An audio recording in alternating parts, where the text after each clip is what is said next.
आप देख रहे हैं अनहोनी। तो चलिए बढ़ते हैं आज की इस कहानी की ओर। उस रात की व्याख्या करना बहुत ही मुश्किल है। उस रात दरअसल क्या हुआ था मुझे भी ठीक से पता नहीं है। मैं और मेरा भाई अपने गांव जा रहे थे।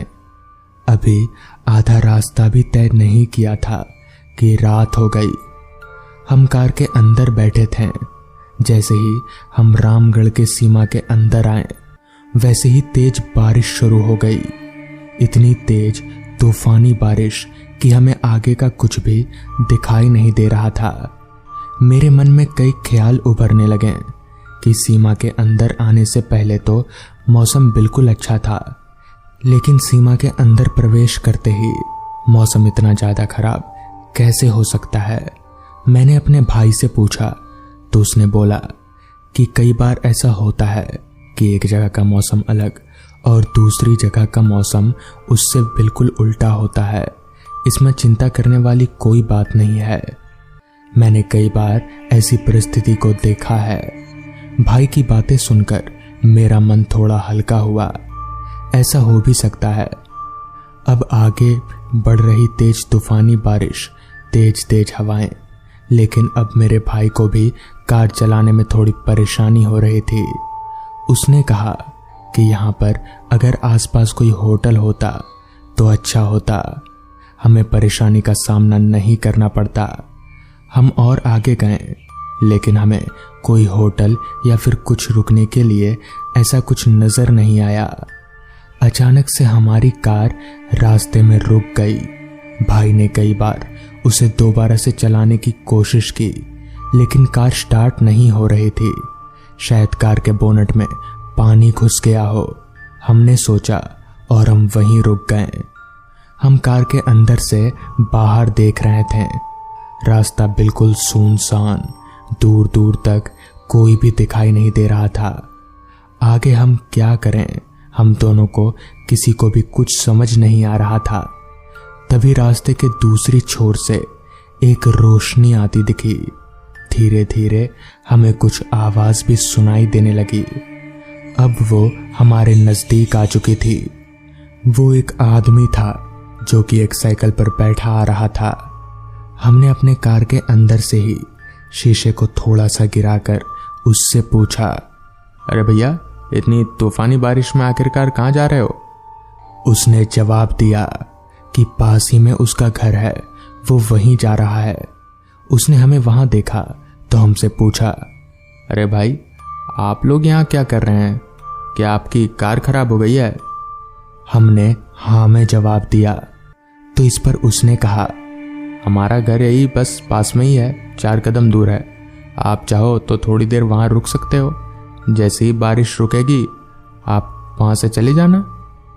मैं और मेरा भाई कुछ आगे कहते हैं तो फिर उसी ने कहा, वैसे भी इतनी रात को आपको यहाँ आसपास कोई कार मैकेनिक नहीं मिलेगा और ना ही आपके लिए यहाँ कोई होटल है, तो बेहतर यही रहेगा कि आप हमारे यहाँ रुक जाएं कुछ समय के लिए। अब इतनी रात को हमारे पास और कोई दूसरा विकल्प तो था नहीं। इस वजह से हमने भी उस आदमी के साथ जाने का तय किया। इतनी तेज बारिश में हम कार से नीचे उतरे। नीचे जैसे ही हमने अपना पांव रखा हमें एहसास हो रहा था कि वहां पानी भरा हुआ था। हमने कहा, जी आप जल्दी बताइए आपका घर कहाँ है? 4 कदम चलने के बाद हमें उनका घर दिख गया। हम जैसे ही उनके घर में गए, उनका घर एक छोटा सा पक्का मकान और थोड़ा सा डरावना सा लग रहा था क्योंकि लाइटें तो थी नहीं और घर में छोटी छोटी मोमबत्तियां जल रही थी जो कि वहां के माहौल को थोड़ा अलग दिखा रही थी। घर में एक भीनी भीनी सी महक आ रही थी, जैसे कि कोई चीज काफी समय से उस घर में सड़ रही हो। मैंने डिसाइड किया जैसे ही बारिश रुकेगी मैं और मेरा भाई यहां से बहुत जल्दी निकलेंगे। उस आदमी ने हमें 2 कुर्सी दी और हम उस पर बैठ गए। उसने अपनी बीवी को बुलाया और हमें पीने का पानी दिया। अभी हमें कुछ देर ही हुआ होगा कि अंदर से एक बच्चे के रोने की आवाज आने लगी। उस आदमी की बीवी भागती हुई उस बच्चे के पास गई और उसे चुप कराने लगी।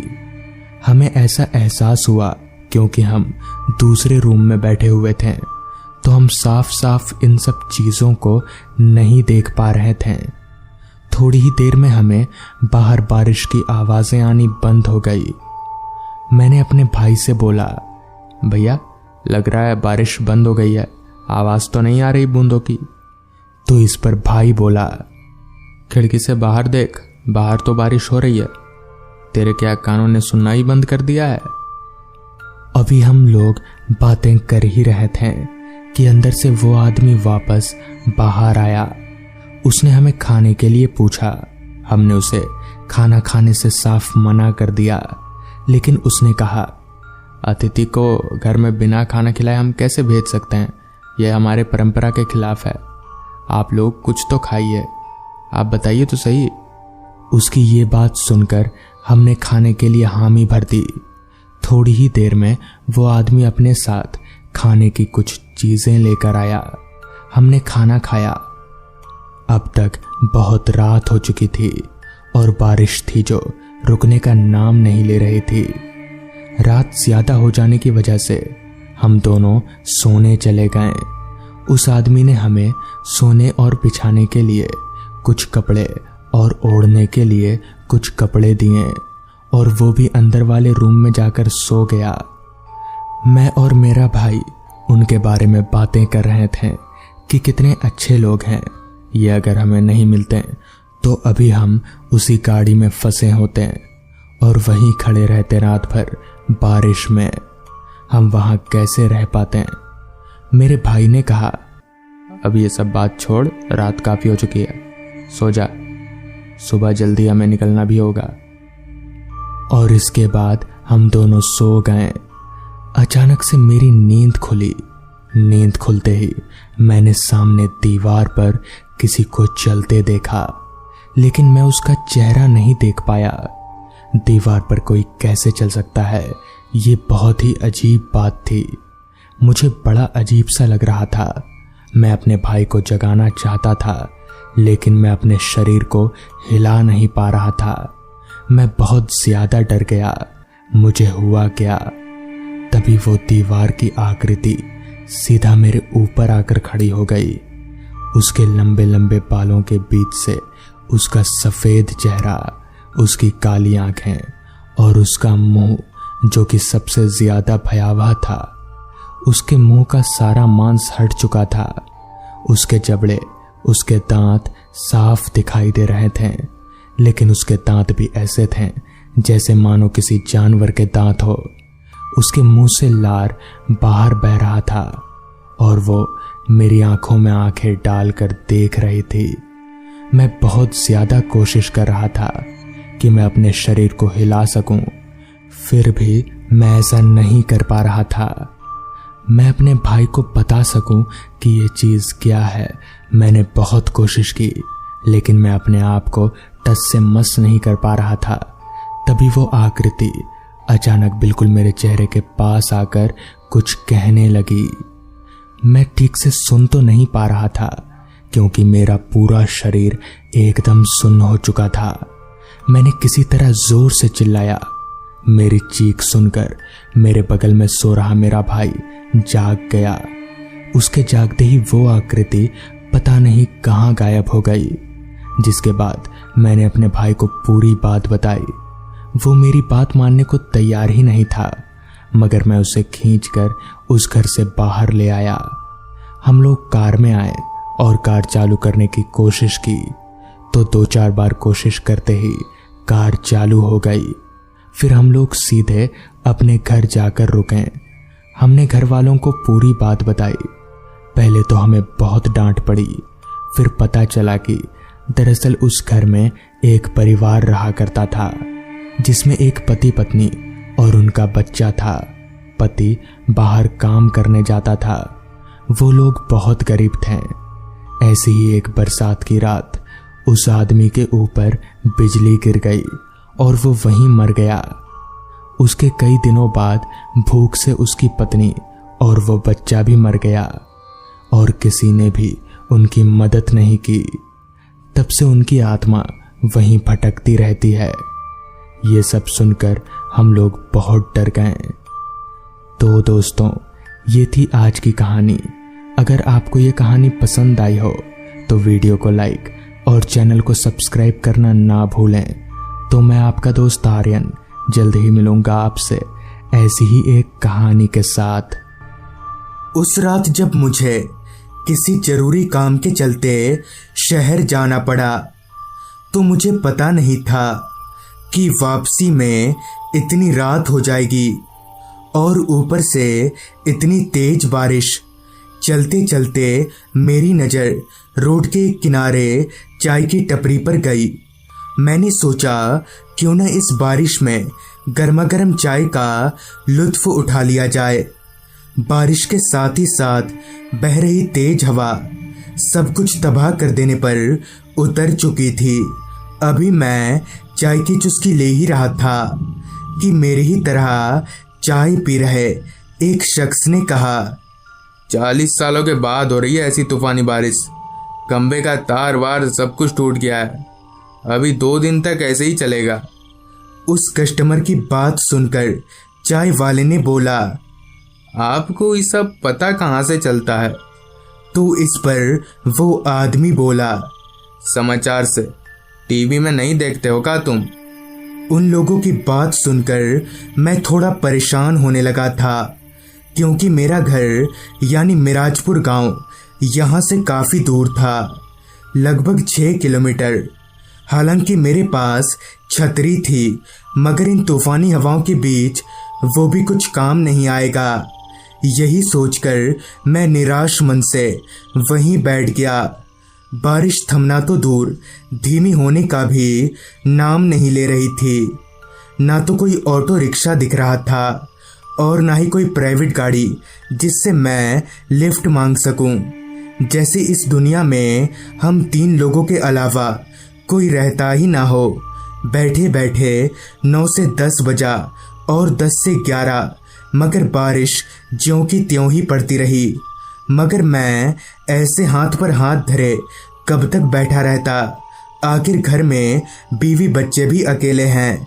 लिहाजा मैं अपनी जगह से उठा और छाता खोलकर अभी दुकान से निकल ही रहा था कि उस चाय वाले ने बोला, अरे साहब, कहाँ जा रहे हैं आप? देखिए, ऐसे मौसम में जाना ठीक नहीं है। मेरी दुकान रात भर खुली रहती है, आप यहीं रुक सकते हैं रात भर। जिस पर मैंने उस चाय वाले को आभार जताते हुए कहा, अरे नहीं नहीं, उसकी कोई ज़रूरत नहीं है, मैं कैसे न कैसे तो चला ही जाऊंगा। और इतना कहकर मैं वहाँ से निकल गया। दुकान से बाहर निकलकर मैं जैसे ही थोड़ा आगे बढ़ा कि एक तेज हवा के झोंके से मेरा छाता उल्टा हो गया। खैर, मैंने किसी तरह से छतरी को सीधा किया और आगे बढ़ने लगा। जैसा कि चाय की दुकान पर उस कस्टमर ने बताया था कि खंबे के तार टूट गए हैं, ठीक वैसा ही अभी तक रास्ते पर एक भी लाइट नहीं दिखी थी। तेज तूफानी हवाओं से लड़ते हुए मैं आगे बढ़े जा रहा था। मन ही मन ये ख्याल भी आ रहा था कि कहीं मैंने बाहर निकलकर कोई गलती तो नहीं कर दी। रास्ते पर दूर दूर तक कोई नहीं था, सिर्फ बारिश और तेज हवाओं की आवाज ही उस रास्ते की खामोशी को तोड़ रही थी। वरना वो रास्ता इतना सुनसान था कि शायद दिल की धड़कनें तक सुनाई देती।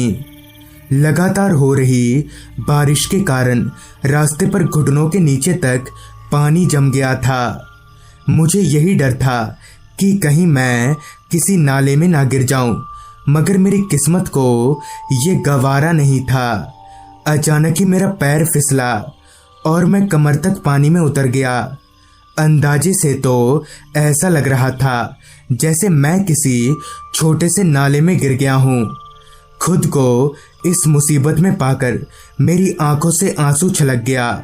मैं पछताने लगा कि काश मैंने उस चाय वाले की बात मान ली होती तो आज मैं इस मुसीबत में ना पड़ता।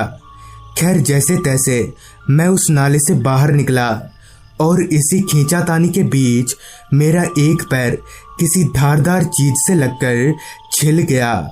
खैर मैं जैसे तैसे लंगड़ाते हुए आगे बढ़ने लगा।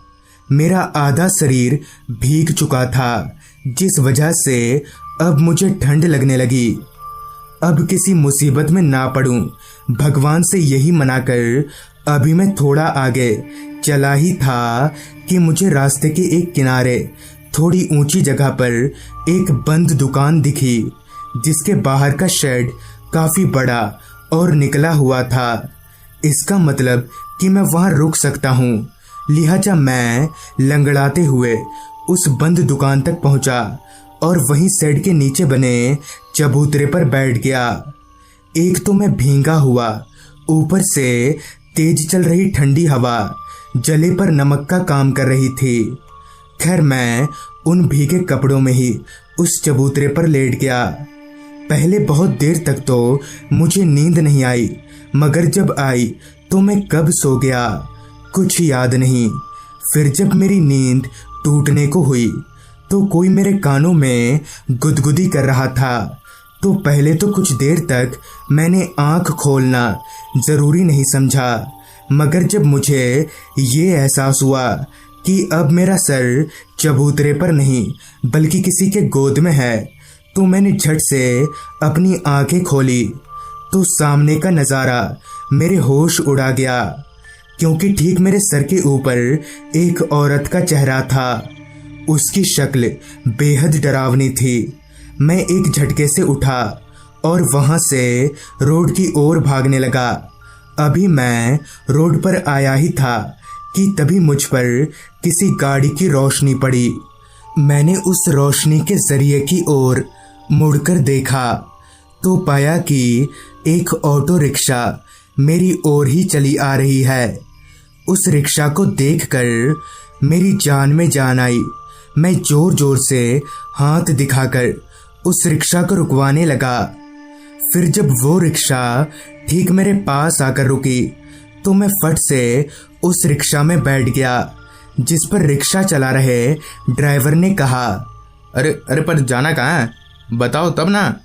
जिस पर मैंने कहा, मिराजपुर गांव चलो, जल्दी जल्दी निकलो यहाँ से। मुझसे ये सुनकर रिक्शा वाले ने गाड़ी बढ़ाते हुए कहा, देखो भैया, मिराजपुर गांव का 150 रुपया लगेगा। जिस पर मैं बोला, सब चलेगा, बस तुम चलो। मैं बहुत डरा हुआ था। मेरे जहन में अभी भी उस औरत का ही चेहरा घूम रहा था। जहां कुछ देर पहले तक मैं ठंड से कांप रहा था, तो वहीं अब मेरा पसीना निकलना बंद ही नहीं हो रहा था। मुझे इस तरह घबराया हुआ देख ऑटो ड्राइवर ने पूछा, क्या बात है साहब, आप बहुत डरे हुए लग रहे हैं। इस पर मैंने उस ऑटो ड्राइवर को सब कुछ खुलकर बता दिया। मेरी पूरी बात सुनकर कुछ देर के लिए तो उस ऑटो वाले ने चुप्पी साध ली और फिर बोला, साहब वो औरत एक चुड़ैल थी।